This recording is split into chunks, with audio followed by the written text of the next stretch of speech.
जी अस्सलाम वालेकुम। मैं हूं आपका दोस्त मोहम्मद बिलाल। आज की वीडियो में मैं आपको फ्रीक्वेंसी डिस्ट्रीब्यूशन उसको आप विद टू एग्जांपल्स बताऊंगा। उसको समझाने की कोशिश करूंगा दो एग्जांपल के साथ। पहले इसके बारे में बता देता हूँ। फ्रीक्वेंसी डिस्ट्रीब्यूशन जो है ना, ये हमारे लिए एक्सेल में हमें उस वक्त काम आता है जब हमने यानी कि काउंट करने हों, नंबर्स काउंट करने हों कि ये नंबर, एक नंबर कितनी बार आया है। उसके लिए काउंट का फार्मूला तो लगता है, लेकिन फ्रीक्वेंसी जो है वो आपको हज़ारों की तादाद में अगर डाटा होगा तो वहाँ से आपको निकाल कर डाटा दे देगी। और अगर आप उसकी रेंज भी दे दें कि यानी कि हमने रेंज दे दी है 20 से लेकर के 30 के दरमियान कितने एज के लोग हैं, या कितने क्वांटिटी सेल्ड आउट हुई है, या कितने मार्क्स लिए हैं, वो फाइंड करने के लिए फ्रीक्वेंसी का यूज़ ज़रूरी है। तो यहाँ पर देखें, जिस तरह पहले मैंने एक टेबल बनाया हुआ है, लास्ट टाइम भी वीडियो मैंने इसी के ऊपर बनाई थी और आपको समझाने की कोशिश की थी कि फ्रीक्वेंसी डिस्ट्रीब्यूशन, लेकिन उसमें मैंने ये रेंज वगैरह या इंटरवल्स का जिक्र नहीं किया था। तो पहले यहाँ पर मैंने रेंज भी दे दी है और इंटरवल भी दे दिया है। इंटरवल मीन वो होता है जो यहाँ की हाईएस्ट वैल्यू होती है उस रेंज के दरमियान की, यानी कि 0 से लेकर के 30 के दरमियान कितना डाटा है तो 30 कौन सा आएगा वो उसका इंटरवल बन जाएगा। 31 से 40 का 40 इंटरवल। इसी तरह ही ये 100 तक चला जाता है। जो हाईएस्ट वैल्यू होती है वो हमारा इंटरवल होता है। उसको अगर हम बिन्स कह दें, जिस तरह हमारा फ्रीक्वेंसी का फार्मूला जो है उसमें पहला डाटा एरे आता है, फिर उसके बाद बिन्स एरे आता है। अगर हम इसको बिन्स एरे का नाम दे दें तो बेजाना होगा। ठीक है, हम यहाँ में से मैं रेंज दे दी है मैंने, और इंटरवल भी दे दिया। अब मैं ये फाइंड करना चाहता हूँ कि 0 से 30 के दरमियान कितने स्टूडेंट्स ने मार्क्स लिए हैं, 31 से 40 के दरमियान, उसके लिए मैंने फ्रीक्वेंसी का यूज़ करना है। तो यहाँ पर इक्वल टू फ्रीक्वेंसी लगाएंगे, फार्मूला यहाँ पर जिस टेबल में मैंने फाइंड करना है उसका डाटा। तो उसके लिए यहाँ हमने क्या लगाना है, फ्रीक्वेंसी का फंक्शन अप्लाई करना है। इक्वल टू फ्रीक्वेंसी लगाएंगे यहाँ पर। इसका पहले अलाइनमेंट ठीक कर देते, यहाँ अलाइनमेंट ही ठीक है, कोई मसला नहीं। फ्रीक्वेंसी लगाया, फिर हमारे पास आ गया टैब प्रेस किया, डाटा एरे। डाटा एरे में जो मार्क्स स्टूडेंट्स ने अवेल किए हैं, मार्क्स परसेंटेज है 100 में से जो नंबर हासिल किए हैं, और किन किन स्टूडेंट्स ने कितने कितने मार्क्स लिए, वो सारा बता देगा। इसको फ्रीक्वेंसी में कितनी बार ये स्टूडेंट, एक नंबर कितने स्टूडेंट्स ने लिया है, वो यहाँ पर उसको काउंट करके बता देगा। और हमारा बिन्स एरे आ जाएगा, इंटरवल्स, उसको हम सेलेक्ट करके एंटर प्रेस करेंगे तो कुछ रिजल्ट यूँ देगा, क्योंकि हमारी वैल्यू तो 30 है, ये लगभग 57-80 बनता है। तो आपने F2 प्रेस करके कंट्रोल एंटर हिट करना है, कंट्रोल शिफ्ट इंटर हिट करना है, तो उसके बाद आपके पास वो सारा डाटा आ जाएगा।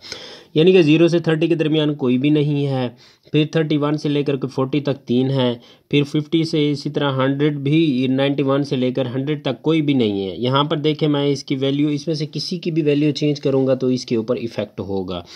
ये देखिए 31 से 40 के दरमियान 37 3 दफ़ा आया। अब देखिए 41 करता हूँ तो आप देखिएगा जो 30, वो देखिए 2 जो है पहले 3 था, अब वो 2 में कन्वर्ट हो गया। जो उसके रेलिवेंट वैल्यू थी वो इंक्रीज़ हो गई, जो रेलिवेंट उसका जो रेंज थी वो उसमें जाकर ऐड हो गया, तो यहाँ पर भी वो इंक्रीज़ हो गया। अगर यहाँ पर कोई भी वैल्यू आप इस रेंज के दरमियान से हट कर दूसरी वैल्यू लिखेंगे, फ़र्ज़ करें 0 से 30 के दरमियान 3 हैं, तो आप ये 0 से 30 के दरमियान अगर एक ऐड कर देते हैं तो यहाँ पर जो 29 ऐड करता हूँ तो ये 0 से 30 के दरमियान है 21। तो फ्रीक्वेंसी यहाँ पर फार्मूला लगा हुआ है, यहाँ पर देखें एक बढ़ गया। तो जो भी वैल्यू हम चेंज करेंगे वो उस जो फार्मूला लगा हुआ होगा उसको वो इफ़ेक्ट करेगा। और ये बता रहा है कि कौन से नंबर कितनी बार है और किस रेंज में आया है। यानी कि 0 से 30 में पहले यहाँ पर देखिए 1 आया है, फिर 31 से 3, फिर 40 से 50 7, यानी कि 5 7 2 8 8 जो है वो 81 से 90 के दरमियान 8 दफ़ा आया है। ये सारा यहाँ पर बता देता है आपको। अब दूसरा यहाँ पर मैंने टेबल लिया हुआ है, कुछ सेल्समैन लिए हुए हैं और उनको पर डे के हिसाब से उन्हें कहा जाता है कि आपने किसी कंपनी में काम करते हैं, यानी कि सिम का आप कह दें सिम प्रोडक्टर है, सिम प्रोड्यूसर है, ठीक है, जो सिम डिस्ट्रीब्यूटर है, उनको ये 100 का उनको यानी कि टास्क दे दिया जाता है कि आपने ये क्वांटिटी जो है ना पर डे के हिसाब क्वांटिटी ये 100 आपको सिम दी गई है, आपने इनको सेल आउट करना है। तो उन यानी कि सेलमैन जो 1 है उसने 96, 2 ने 87, इसी तरह उन सब ने यहाँ पर देखें सिम जो है वो सेल आउट की हुई हैं। अब मैंने यहाँ हम रेंज की मदद से इसका फ्रीक्वेंसी फाइंड करना चाहते हैं। हम ये चाहते हैं कि 0 से 20 के दरमियान सिम्स कितनी बिकी हैं, और 31 से लेकर के 21 से 30 के दरमियान कितनी है, 31 से 40 के दरमियान कितनी है, ये सारा यहाँ पर फाइंड हो जाएगा। तो यहाँ पर इसके लिए भी सेम फार्मूला, इसकी इंटरवल भी सेम वही आएगा, यानी कि जो हाईएस्ट वैल्यू होगी रेंज में, हाईएस्ट वैल्यू होगी वही हमारा इंटरवल है। आई थिंक फाइनेंस के जो स्टूडेंट्स हैं वो अच्छी तरह जानते हैं कि इंटरवल क्या होता है, हिस्टोग्राम क्या होता है, मीन क्या होता है, मॉड क्या होता है, फ्रीक्वेंसी क्या होता है, ये सारा वो बेहतर तरीके से जानते हैं।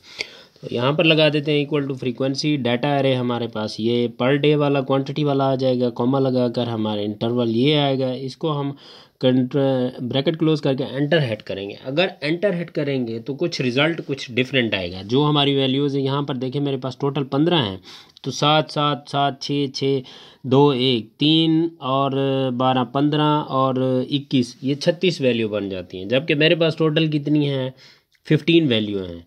तो उसके लिए हमने क्या करना है, इस फार्मूले को एडिट करके कंट्रोल शिफ्ट एंटर प्रेस करना है। कंट्रोल शिफ्ट, यहाँ पर मैंने इसको अभी के एंटर हिट किया नहीं है, तो उसके लिए हम दोबारा इसको फाइंड करेंगे। ये यहाँ पर ये बता रहा है कि इसकी ये वैल्यूज़ आ गई। अब देखें यहाँ पर मैं 2 ले आना चाहता हूँ, सिर्फ 2 ले आना चाहता हूँ। कौन सी मैं ले आना चाहता हूँ, यानी कि 0 से लेकर के 50 और 51 से लेकर के 100, सिर्फ 2 रेंज दे देता हूँ। यहाँ पर रिज़ल्ट भी इफ़ेक्ट होगा।